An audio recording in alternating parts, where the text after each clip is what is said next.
Welcome back to You're All Doomed, the podcast that's plowing its way through Friday the 13th, Part 7 of The New Blood, 13 minutes at a time. I'm Star Mummy Greg. And I'm Brian. And this chunk begins with a muddy foot on the lakeshore and ends with Kate and Ben chatting in the back of the van. The muddy foot on the lake belongs to Jason. He is dragging Sandra's drowned body to shore, confirming her death. Incidentally, this movie has an awful lot of butt cheek. Especially Sandra's butt. She must have had a clause in her contract that she had to show it a certain number of times. Yeah. Inside, Melissa is cluelessly throwing herself at Nick again, who rather bluntly shuts her down.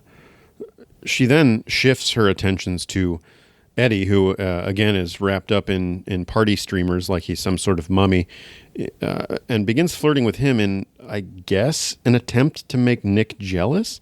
But I'm not really sure what game she's playing here, because Nick made it clear that he's not at all interested.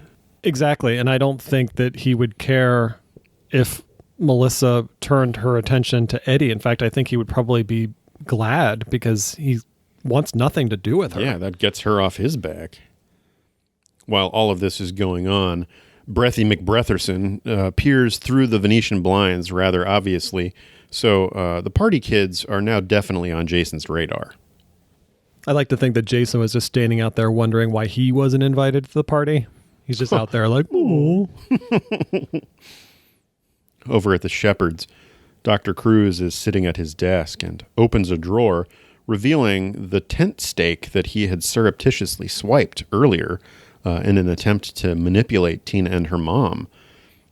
He inexplicably goes for a walk outside and travels far enough to find Michael's body thrown in the crook of a tree along with another bloody tent stake. Which, remember, the last time we saw Michael, they had just passed a sign that said Crystal Lake 5 miles away, and they hadn't walked that far before he got killed, but Dr. Cruz was able to walk there in no time whatsoever, which maybe he has the same teleporting skills as Jason does. Yeah, I mean, I suppose it's possible that Jason has continued his trend of relocating bodies to some degree, but nonetheless, that seemed awfully coincidental. Dr. Cruz stupidly picks up the bloody tent stake, which gets his fingerprints all over it, so now he would be investigated as the potential murderer, and we also have our first hints of lightning flashing, so I gather that a storm is building and will tear down the valley like a son of a gun. I guess. Up in Dr. Cruz's office, Mrs. Shepherd finds the original non-bloody tent stake and a VHS tape. She inserts it into the player, but fiddles with this thing like she's never seen this technology before. Right. And in watching it, learns that Dr. Cruz is deliberately increasing her daughter's stress levels to provoke this psychokinetic activity. Dr. Cruz, back from his 5-mile walk, walks in on Mrs. Shepherd watching this videotape, and Mrs. Shepherd claims what you just mentioned, that Dr. Cruz is deliberately turning her daughter into an emotional wreck, and Dr. Cruz says that what he's doing is critical to making her better. And this really pisses Tina's mom off and calls Dr. Cruz a bastard, and that, he basically only brought Tina to the house to watch her perform her tricks. Yeah, he's flustered and attempts to keep the ruse going, and then plays his "I'm going to have her committed" card. But Tina hears this through the door and hightails it out of the house. I noticed that Dr. Cruz's sweater looks really comfortable. It looks very, very soft. They hear the car start and peer out the window to see Tina peeling out in Big Blue.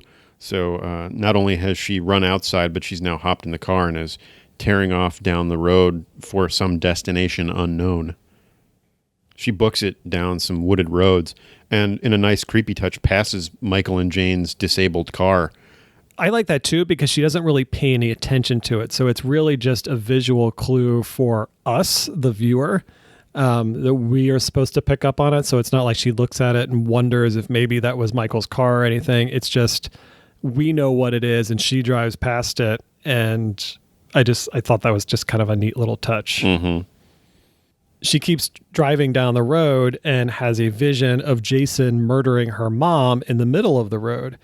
It causes Tina to lose control of the car, and she drives into the woods kind of hilariously and resulting in one of the most unimpressive car crashes I've seen. It's like she's barely going 5 miles an hour, and she kind of plows through some knee-high brush and then gently, rams into a tree trunk. So it only, dazes her, but the car won't start. And she heads out into the road trying to see if maybe Jason and her mom are out there. But of course, there's nothing because she imagined the whole thing. So Tina does what Tina does, which is runs into the woods, presumably back to her house, which is just around the corner because she hasn't been gone that long. But but had to be 5 miles away because that's where Michael and Jane's car was. Right.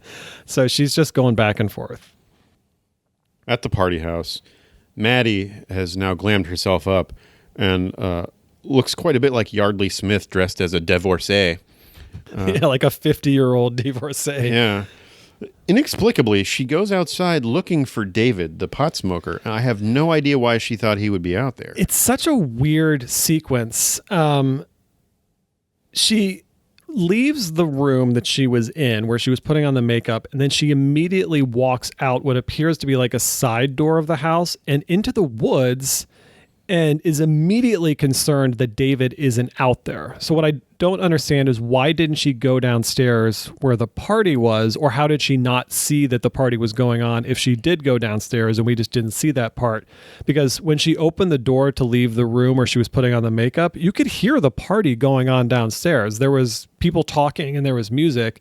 So somehow she bypassed all of this and decided to head into the woods and be concerned that David wasn't out there for some reason. Yeah, this is a sterling example of sort of the garbled blocking that this movie really suffers from. Rest in peace, John Carl Buechler. And I admire a lot of your skills and talents when it comes to the horror elements of this movie. But some of these transitional set pieces and scenes really don't make a lot of sense and feel very cursory at best. I also wonder if maybe there's just a very brief scene that was cut out and they couldn't figure out a way to piece these two things together, because this could be very easily solved with just a quick shot of Maddie going downstairs and saying, "Hey, where's David?" And someone goes, "Oh, he's outside." Yeah, that's all you needed to see. And then you see her heading outside and she can't find David. Fine, that solves the problem. But the way it's structured now, it doesn't add up. Yeah, they have to bend over backwards in this movie to get people inside and outside, and it's a little bit of a garbled mess. She does wander around the yard calling his name when suddenly she realizes she's missing one of her earrings. It's a nice touch of costume continuity because I did notice in the when she came outside, she had the earring, and then one quick moment of a previous shot, it was in fact missing. She paws around in the moss on the ground until she miraculously finds the earring, just as Preppy Russell's body falls out of thin air to land at her feet. Almost in slow motion, too. It just falls down in front of her like... Yeah. I wonder if this was another incidence of Jason setting a little bit of a gotcha trap, or if it was random coincidence, or if Jason hurled the body through the air at her. I think it was a trap. Not that this makes any sense, but he would have had to take Russell's body from the lakeshore and drag it into the woods behind the house and place it in a branch that's at least 20 feet off the ground, because it feels like he's falling for a while before it even crosses Maddie's line of sight. But if that's the case, I mean, of course, why would he even bother to do that? But I'm starting to think that I want a Friday the 13th movie that's just footage of Jason climbing trees and placing bodies in places that people would never actually stumble upon. So, yeah, it's a scare tactic that I don't know if it's designed to scare the person in the scene or the viewer of the movie. But either way, it just ends up being really distracting. And you wonder why they even bothered in the first place. Like, why did he have to fall from a tree? It's a dead body. It's scary by itself. Yeah, what does gravity add to the situation? Right. It does scare her, though. She screams, and we see that her outfit is actually two pieces, not one dress with a belt around the middle, like I assumed. Jason himself plays a little bit of peekaboo from behind a tree, and Maddie takes off in terror, hiding in a shed that we've never seen before this moment.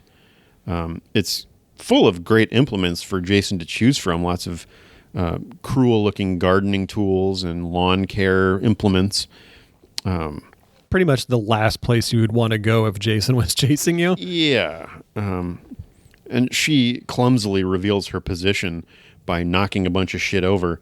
And Jason turns to frame, so we get a really nice shot of his jaw working beneath his ruined hockey mask. He's kind of gnashing his teeth together and getting himself riled up. There's some cat and mouse theatrics as Jason prowls along in this shed, and she's hiding behind an adjoining wall, along with a really nice, creepy shot of Jason spotting her through the slats. Oh, okay. I didn't catch that. I was wondering how Jason knew that she was behind the wall, but that makes sense. Okay. Yeah, it's some really nice acting by Kane Hodder. He kind of snaps to attention as he sees, and then does some kind of extra peering. It was super creepy. I really liked it. Ultimately, he just bashes through the wall and stabs her with a big hook or maybe a sickle. Mm-hmm. Maddie was played by Diana Barrows, who was a stage kid. She has been in the business most of her life. She went on to appear in an episode of Charles in Charge, also Freddy's Nightmares, and the movie She's Out of Control. She was on an episode of Knots Landing and appeared in The Adventures of Ford Fairlane, which we'll be hearing about again later. Lots of singing and dancing and stage work on her resume, and is very multilingual. She calls herself an ethnic chimera because she's able to impersonate many different ethnic backgrounds. She seems to embrace the horror convention circuit and enjoys interacting with fans. There's more lightning in the sky as Tina is running through the woods and bumps into Nick. Why was he out there? Why the hell is Nick in the woods? When he showed up, I literally yelled out, "Why is everybody in the woods?" Like, I don't even remember where was Nick in the house the last time we saw him? The last time we saw him, he was shutting down Melissa. That's right. As she was trying to make him jealous. And then he's just wandering around the woods looking for Tina? Or David, who Maddie thought was out there. I don't know. Like, yeah, he's just standing there like, "Oh, hey, you're here too?" It's super weird. And Tina tells him that she just saw her mom and has got to go find her. He understandably looks completely baffled by this statement.